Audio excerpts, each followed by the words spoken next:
What up, everybody? We're back for another episode of Too Much Fantasy Football. It's Brian, it's Brennan, and we're rolling those dice today. We're looking for those mid-round gambles, those players that could shoot your team all the way to the championship that we're looking for. How are we doing today, man? Doing pretty good, except for my Wi-Fi. So it's always Hey, a no good start. Wi-Fi, no problems. Or That's no, right. I think it's the opposite there. Yeah, Yeah, but no, we got it figured out. We're hardwired in here. We're ready to go. Brennan's done betting on some Little League World Series. He's ready for some football gambling because it's just the degenerate that he Team is today. Venezuela, baby. Let's go. Oh, before we get this kicked off here and start talking about our favorite picks here in the mid rounds, I think we got a little bit of news we haven't talked about yet. Some James Cook signing. It sounds like some money's being passed around finally The over to our bag boy. has been gotten. He has received the bag. 4 years, 48 million, 30 million guaranteed. So good for him. I think I saw it was the most guaranteed money to a running back ever. Was that? I could be wrong. Did you see 30 that tweet? mil.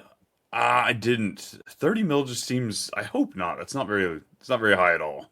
Yeah, I think but he's like, about sixth in the per year per game right now. So he's rocking $12 million a year. So he's sixth as far as average payment goes. It's more than I thought he was going to get, if we're being honest. yeah, I thought he'd get like 11 mil a year and like he'd settle on that. But like, I mean, it really turns out to like a 3-year deal, $30 million. I don't know. Like, I mean, it's good for the Bills.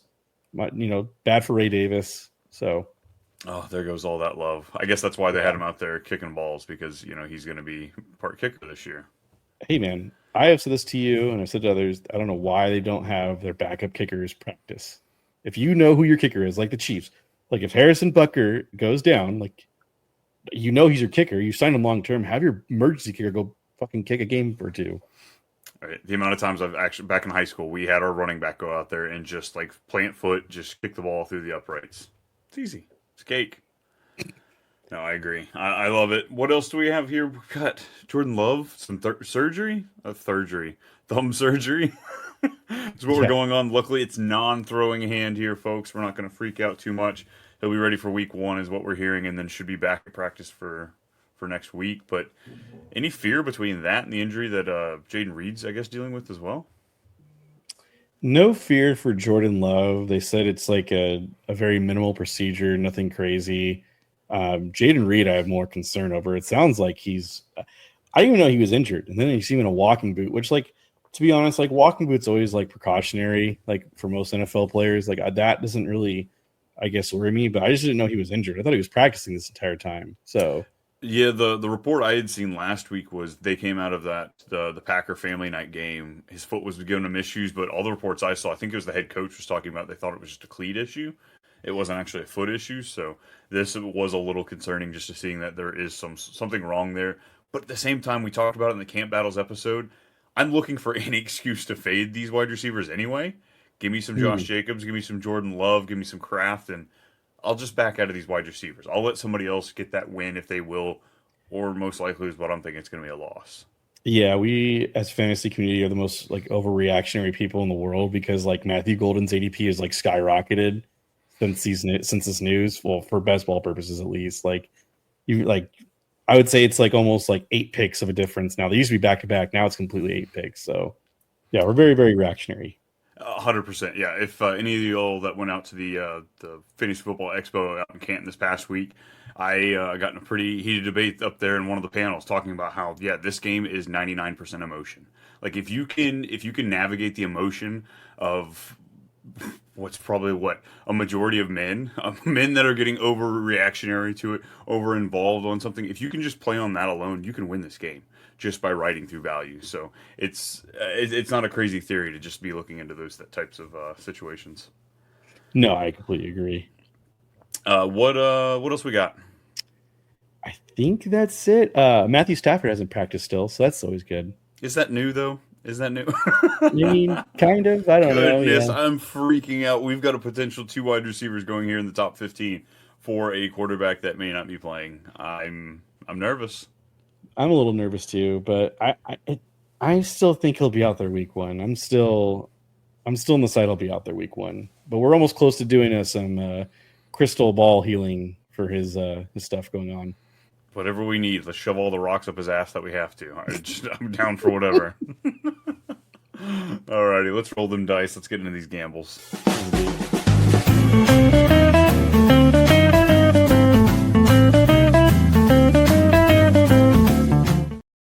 Those graphics, man. We got to pay that intern finally, man. He is crushing it.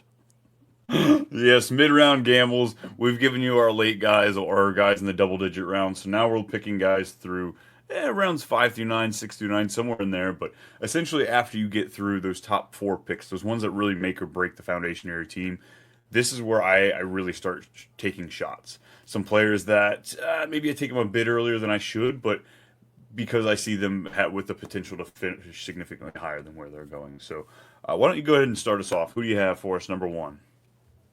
Yeah, so I pivoted last second, but I've been taking this guy a lot in a lot of drafts. I just kind of had an epiphany, so to speak. But he's a first round pick this year. He was taken top 10. I believe it was 10, actually. It's Tedero McMillan. I think his current ADP on Sleeper is 601. ESPN is 803. So, like, a 2 round difference is kind of wild. That's And then absurd to me. 709 on Yahoo. So it's a different round Yeah. on every platform. He's wide receiver 30. First off, like, I can't think of the last time, someone taken in the first round like that hasn't just given you at least someone as a wide receiver 2 option, right? Like, that's off the rip for me. The second thing for me is that I just think that we found out later on Bryce Young had, an immense connection with him, that he is now very much a part of this offense. He's going to be the lead guy for this offense. It basically bumps Xavier Legette, who they spent in the 32nd overall pick, another first round pick. I definitely see him beating out a wide receiver 30. I just, there's no way. The bare minimum I see him being is a wide receiver 24. It's kind of hard not to envision him being. I kind of have him in that like 20 to 24 range is where I see him finishing. It just may not be on the like absolute immense volume that you're seeing some of these guys, just because Adam Thielen is going to be there, and I'm sure going to annoy the hell out of us with some of the targets. But this is a big-bodied fella. If we're talking somebody who can absorb 5 to 6 targets a game while also being a red zone threat down there, I think it's him and Jatavian Sanders that are really going to be the ones looking down there when it comes to the goal line. So you have that possibility, and he's going above guys like Zay Flowers. And I mean, I know there's a big hive right now for Jameson Williams, but I think I would take him over Jameson Williams at this point too. Just with him being the clear cut in this offense when JMO, he's obviously going to be behind, Amon-Ra St. Brown. You still have the two running backs, you still have Laporta. So I just feel that he seems like a much higher floor player than the guys that you're getting in this area. Yeah, like he's 6'5", 212. So I definitely, I don't see it out of the realm him being close to double digit touchdowns his rookie year, just because of the sheer size alone. For me, like, the comp that I had for him was kind of Mike Evans esque. I would say it's like a Mike Evans light would be my comp for him. But a Mike Evans light is still going to be a wide receiver too, like a bare minimum for fantasy. So that's where I see it at. I just I First keep four, yeah, keep going. I was just say first 4 games of the season, he's at Jacksonville, at Arizona, Atlanta, and then at New England. It's 4 decent defenses. I mean, I guess they have decent pieces to them, but overall, that's very beatable teams. We're seeing this Carolina offense as being a trending upward team. So I'm all for this. I love the pick. Yeah. What about you? Who is your first guy? Well, I guess with him being a gamble, how high do you think you could see his ceiling being? He's wide receiver 30. I'll cut it in half. I'll say wide receiver 15. It's aggressive, but I don't think it's out of the realm of possibility. I'm right there with you. I'd probably give him a top 15, top 16 as his ceiling. Yeah. I don't want to be too greedy with wide receiver 1 finish, but I'll say, like, he'll Yeah, be in the 100%. We're looking for injuries at that point if we're Yeah. calling for a wide receiver 1. But the talent's there. I'm excited. He made some amazing catches there in Arizona, so I think that was some of the big allure to him. First player I'm going to go with a running back here. And imagine that. We're going with another rookie here. Going with R.J. Harvey. R.J. Harvey right now going on the 5'11 in Sleeper, 8'11 in ESPN, and then 6'02 in Yahoo. So again, this is another player that we're finding in ESPN. You can absolutely dominate with the value. And 5'11's a little bit more rich here on Sleeper, where it's the point where I don't think it's a huge value. But you're falling back to that 8-11. We're talking about a Sean Payton offense that is consistently top five in running back targets. A guy that's also seen, oh, he's got J.K. Dobbins. I'm worried. I don't know if that's the right guy. We've also seen Sean Payton support two top 12 running backs multiple times. Older running back, he's technically in the prime, even though he is coming out at 24 years old. He likes to bounce it outside, as we saw in the start. So I'm thinking R.J. Harvey should absolutely crush this when we're looking at the percentage chance of running backs that are being taken in this zone that are rookies. They crush it at an over 50% tap.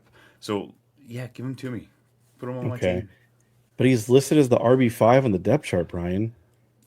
See, I think he can climb above that. Folks, this is just stupid mind work by the coach. He put every single rookie there last in the depth chart. So, if anything, I'm just hoping this drops his ADP for me. See, I have a hard time with RJ Harvey. I think when he was drafted, it was great. I was like, all right, I can see the full commitment to him. And then they got to go and sign J.K. Dobbins. That was just like the nail in my side. It's a guy who has had just about every devastating injury you possibly can. Came back and produced us, I think it was 900 yards, 8 touchdowns last year. It was Mhm. good, but that team, they didn't even re sign him. This team had familiarity with him in the Chargers, and they still didn't bring him back. They brought in Najee instead, who, it's not working out too well. But I guess it's just. I was always in love with J.K. Dobbins. So at the point that I had to turn that page and say, hey, I can no longer, beat the drum for this guy's going to be great. He might take something away from it, but like I said, Sean Payton can support two running backs, and I think outside Cortland Sutton, I really don't think there's going to be a dominant force in the receiving game. So I think you're going to see more hitting the running game than the passing. 5'8", 205. Like, I think my question for him is like, will he be the goal line back? Will it be Dobbins? Who gets the first reps? Will it be Harvey? Will it be Dobbins? I think I think Harvey is someone I'd take over like David Montgomery. I take him over Joe Mixon currently, but like there's a couple other guys that like I'm gonna list some guys because how high do you think he finishes? He's RB24. So where do you think he finishes? I think his absolute ceiling could be RB12. I think he could finish as the RB1. Now that's his absolute ceiling. I'm not saying that's where I've Okay. got him projected. I've got him projected to closer to 20 than I do 12. Okay. But if J.K. Dobbins comes out there and doesn't do much, if we see R.J. Harvey as the goal line guy and he's getting all the receiving work, I just think that the opportunity alone, this offense is going to be good. The defense is going to be good. So like this team's going to have the ball quite a bit. So yeah, I think his absolute ceiling is RB12. But yeah, I've got him projected a lot closer to 18 than that. All right. I he's one of those guys I think I'm fading this year. So I think we're on complete opposite ends. And I like J.K. Dobbins as well, but I think he's more of the floor play and Harvey's the ceiling play. I don't think I agree Dobbins with could that finish one. as top Yeah. 12. I definitely take J.K. Dobbins later in the draft just because it's like, well, I know he's going to get work. They're definitely going to try to work him in. And he's at double digits in the round. So, like, I'm not really risking a whole lot. But with Yeah. RJ Harvey, you're kind of risking, like, you're kind of taking him at your flex. Like, you're legitimately saying, like, all right, this guy is going to be some sort of a focal point on my team, at least in some sort of So I really fashion. like that 8-11 on ESPN. Oh, that's a gnarly pick there. Because at that point, you don't need him to start, even though No, I'm sure he will be very shortly. it's so crazy the discrepancies between ESPN and Sleeper. Like, Tet was Wild. 2 round difference, and he's also 2 round difference. It's just nuts. Yeah, it looks like we're picking on ESPN this year, folks. Yeah, for Who you sure. got as your next guy? My next guy, he's a little short guy. He likes to looks like he runs around with a phone. Looks like a little toddler running around. We try to chase him. It's Kyler Murray. Kyler Murray's my guy. I think it's kind of absurd that he is currently QB. I believe he's QB 12 right now. He's QB 9 on most people's rankings. For me, like I look at it, there's guys that like it's Bo Nix who he had a great year. Will he have the sophomore slump? Baker Mayfield again, left tackle is concerned, but what I like more about Kyler right now, I think this is the cheapest you'll get him because now his team is incorporating a modern day offense. They're going to use motion. What?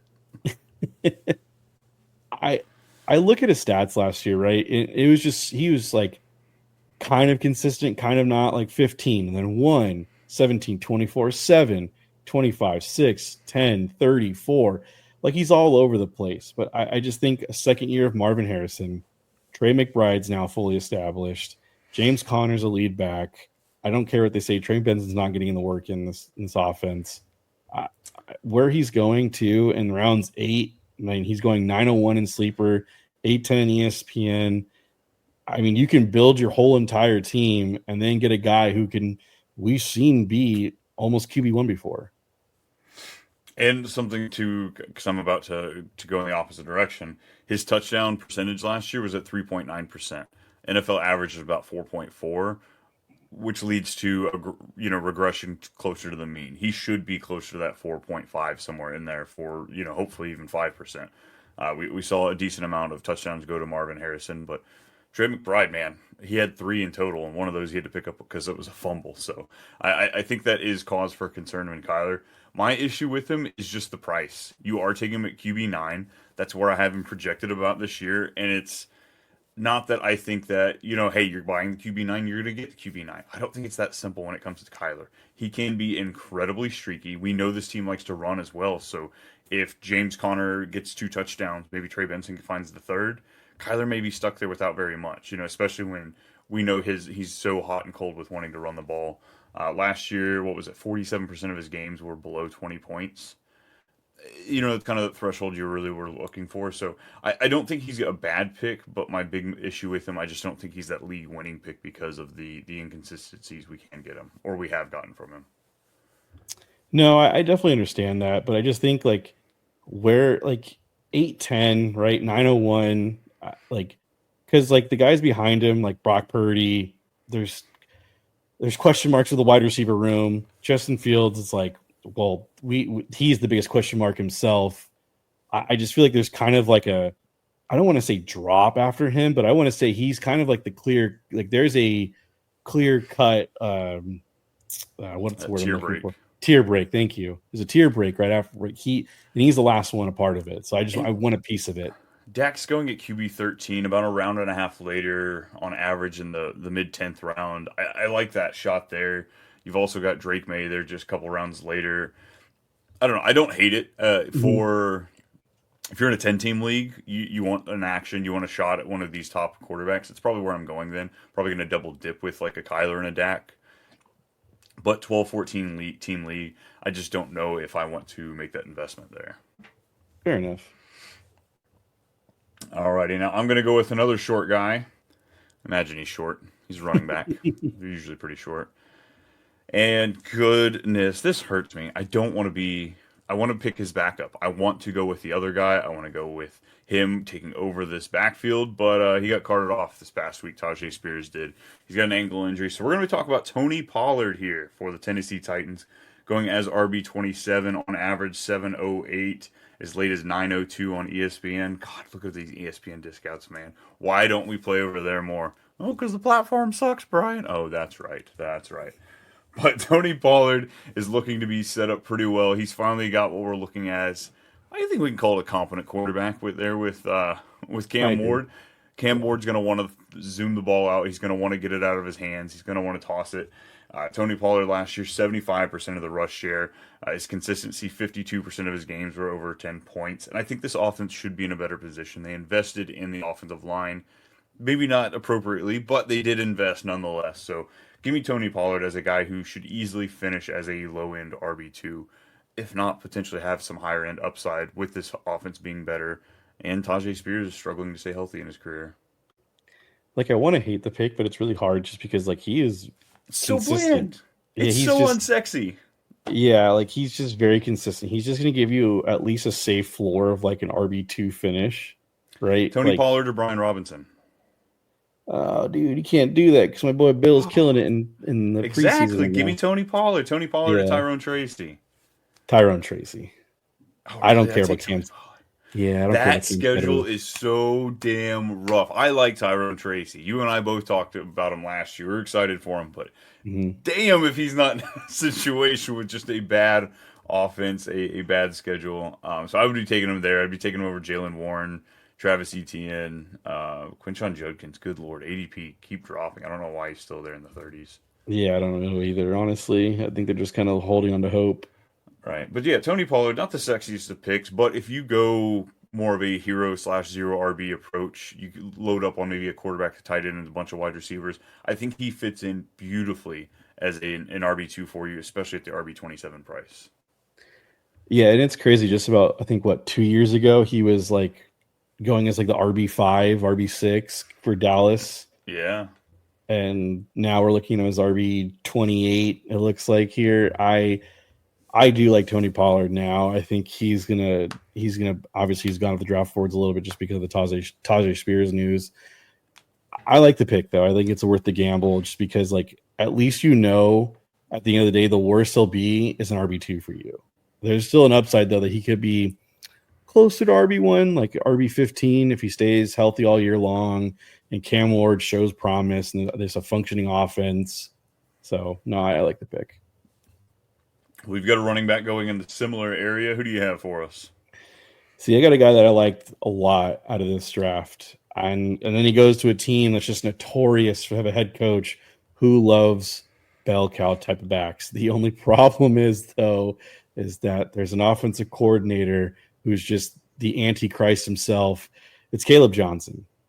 I think Caleb Johnson going currently as RB27 is crazy because if I'm not mistaken, I try to find the stat here, but I think last year was the worst year, but before that, all of all of Mike Tomlin's RBs have been an RB1 or not, or are just right around there, except for last year, if I'm not mistaken. He loves himself a bell cow type of back. Oh, he does. He does. And as much as Yes. people want it to be Jalen Warren, it's not going to be Jalen Warren, folks. He'll be involved, Yeah. but he is not going to be a bell cow. The only problem for Caleb right now and what he's working on is his pass protection. So that's what he's been doing a lot of in practice. So I think right now you'll see it's going to be a slow burn for him. I think he'll be down for the first. He'll get the first early down snaps, and then the third the protection will probably go to Warren. But once Caleb shows improvement, I don't see how he beats his ADP. Like he's currently going and what is it right here? He's currently going rounds 708 in sleeper and 807 ESPN. Again, he's a perfect type of back that if you punted an RB, I would be snagging up him in all my drafts. He's an extremely hard player for me too because I want to be a little bit higher in on him. But like you said, I think it's going to be a slower burn, and I don't know if he's going to return value as far as his draft price. While at the same time, I don't think you're going to get him. Like if he kind of has a slower start for the first 4 to 6 weeks, and maybe week 5, week 6, we kind of see it steam up. You are not going to get this guy. I highly doubt you're going to be able to go out there and go buy this guy. So one of your best chances, I think, of getting him will be in the draft. So you will have to pay, maybe overpay just a hair, but as the season goes along and these running backs really start juicing up, they really start building up some momentum. I think Caleb Johnson could be exactly what you need for your fantasy playoff run. Yeah, like he's going behind Aaron Jones. I'd take Caleb Jones before Aaron Jones. I'd take him before Pacheco. I'd take him before RJ Harvey. And then it See, starts to get a little dicey of like Henderson, Swift, Connor, and those guys that they I have a little like where more. he goes. He goes, I think, right where he should, Yes. because it's hard for me to nitpick, moving him around as far as ADP goes. No, I like it though. I like it. Thanks. And I'm going to be picking another player from that same team. Or at least they were on the same team just a few months ago. He's been traded, though, folks. He's off to the Cowboy. Yes, that giant star in his helmet. And Pickens, if you think you're going to get paid by Jerry, you got another thing coming, bud. That's not going to happen. Yes, George Pickens heading out to the Cowboys to go play alongside CD Lamb. And folks, this defense gonna suck. Like it's gonna be bad, and it's only gonna get worse if Micah Parsons doesn't make it out there. Which, folks, that's what we love for fantasy. Did we see the Bengals last week or last year? Yeah, we did. We No saw him defense, last week all too, by the offense. way. Yeah, we did see them last week. This is true. I'm just spitting facts left and right here, and I don't even realize it. But yeah, so I'm imagining where you have a similar situation where the Cowboys are just atrocious on defense, having to play catch up. Schottenheimer, as much as there's like rumors and stories of him liking to run the ball, bullshit. This dude's been fired multiple times for throwing the ball too much. Why would he change it now when he's got a mediocre backfield and two amazing wide receiver weapons and a pretty decent tight end to catching the ball? So let's load it up. Pickens, I'm calling it. If you're looking for a guy to have 12 plus touchdowns in this round, I think this is one of the few guys you can find in the area that has that potential. I mean, I was screaming this guy's top 5 in talent, so I've been the Pickens believer from the jump. So Whoa, Brian just whoa, had whoa, whoa! You have hit the brakes on Pickens over the last 5 6 months. So I don't even know if we can give you the Pickens picker of the pod team right now. it's funny because Pickens is going right before Tetero McMillan, so it's just like at least like I know in my drafts like I'll get one of them because like they go back to back in the rankings, so like I'm pretty excited in that factor. And I think it's a perfect approach too because Pickens is the ceiling play, Tet is the floor play.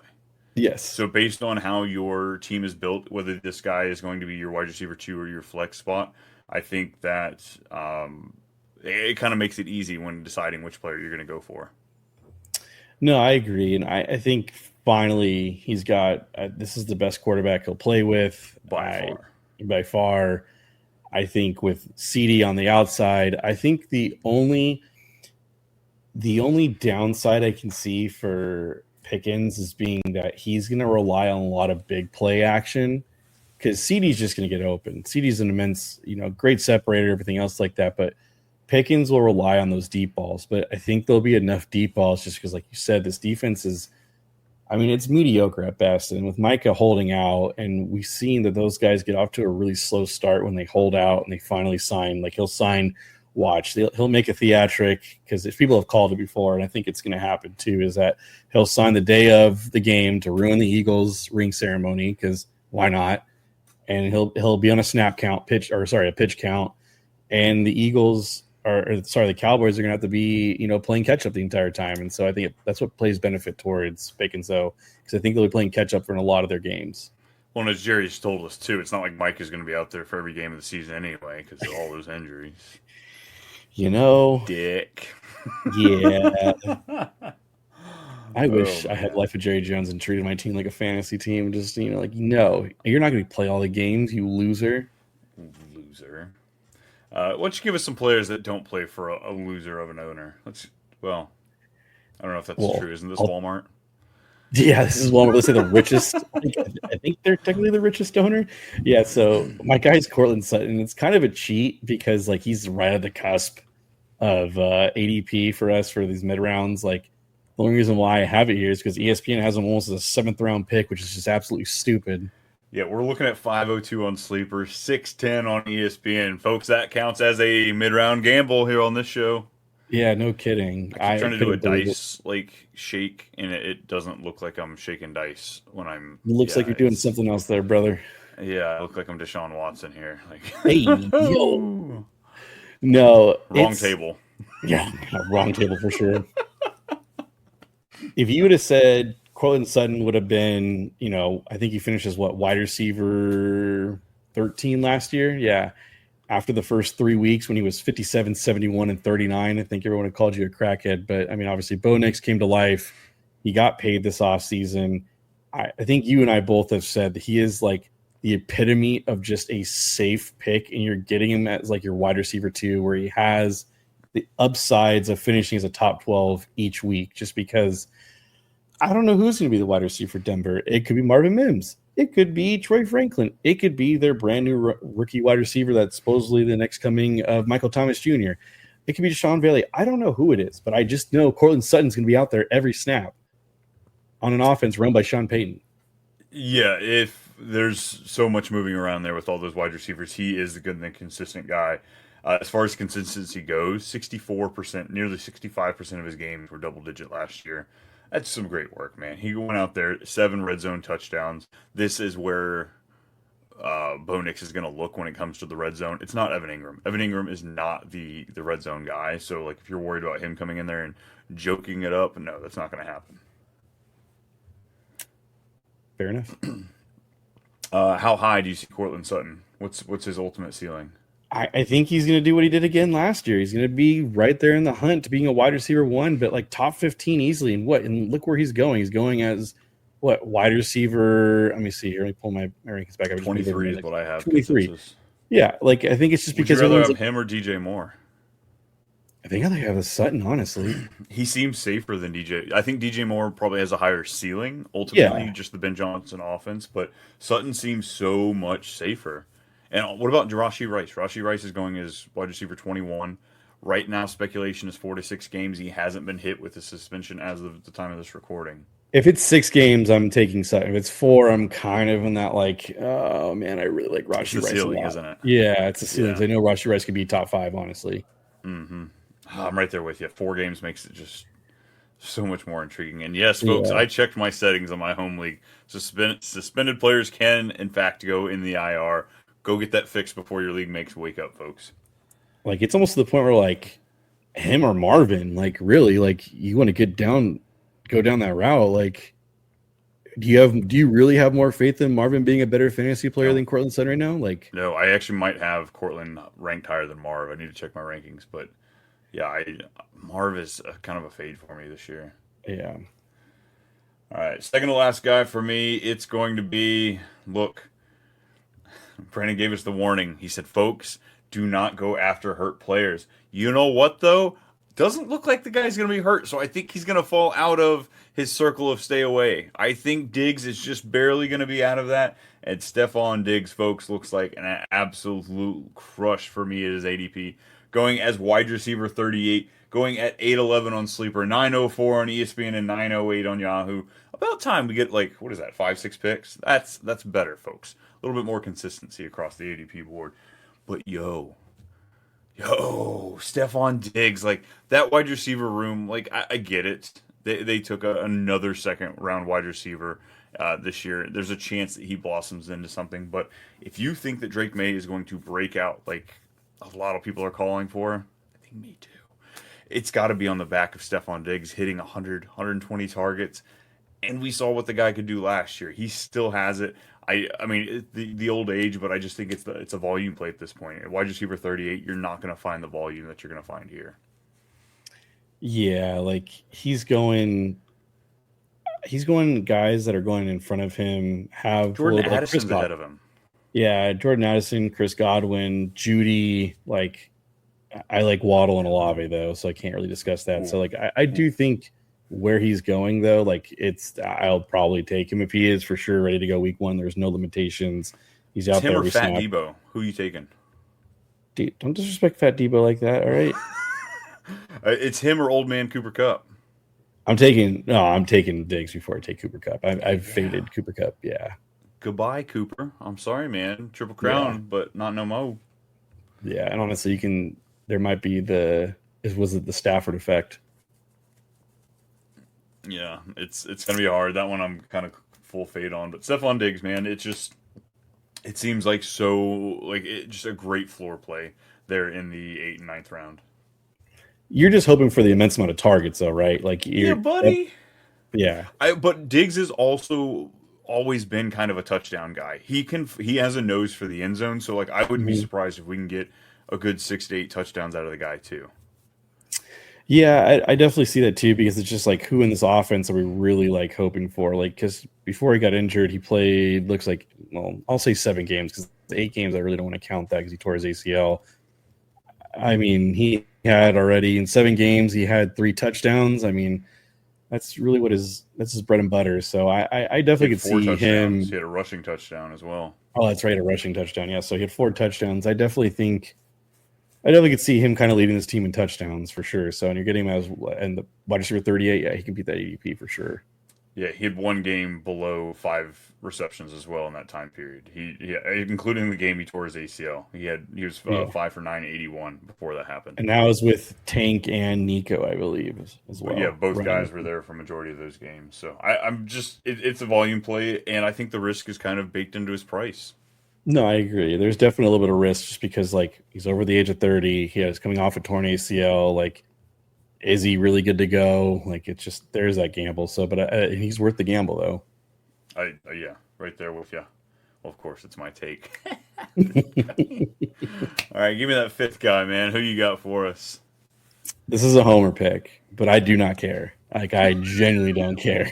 Like, the discrepancy again. I'll tell you the difference. So 906 in Sleeper and 1202 in ESPN. Wait, what? Yeah, it's a 3 round difference. So Sleeper does not like rookies, or I mean, ESPN does not like rookies. Clearly, yeah, I look. It's Tyler Warren for me. And why I say that is because just go put on the tape for Penn State first off. It's immaculate what he did. And then just go put on the tape for the first preseason game because all he did was just sit and all below the coverages and just stand there and do jumping jacks and say I'm open. Anthony Richardson threw the ball to him and Daniel Jones both threw the ball to him. He got all of his catches. He got Amelia taken out after the first quarter. He had 3 catches for 40-something yards. I know it's one preseason game. I'm overreacting. I completely get it. But Brian, I think this dude's going to lead our team in targets and receptions. And I genuinely mean that. Yikes. It's scary to think about. Pretty damn awesome at the same time. Yeah, Tyler Warren, rookie for the Colts. I think the situation for me is he's going just a few picks after Tucker Kraft, which I do like as well, but you're not getting that discount. He's going consistently in the 10th round, whereas, like you said, Tyler Warren, you can get in the late 10th and 12th round in Sleeper and Yahoo.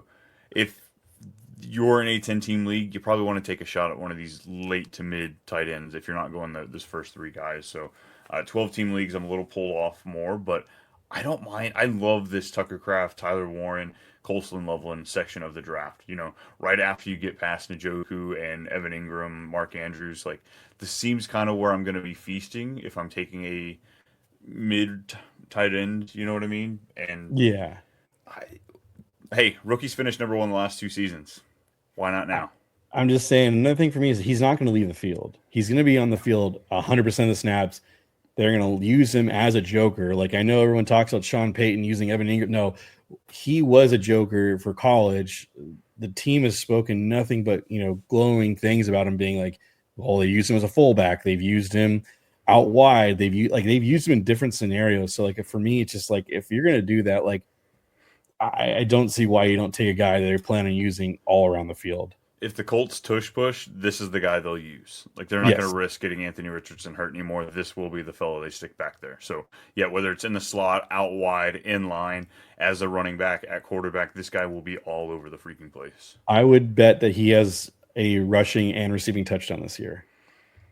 I would be willing to bet on over 1.5 rushing touchdowns this year. Yes, I would too. And no, folks, it's not a homer pick. It's just kind of a homer pick, but the talent's there as well. So No, I like Tyler Warren. So even if Tyler Warren would have gone to another team, I'd be in on him too, just because I think he is such an elite talent.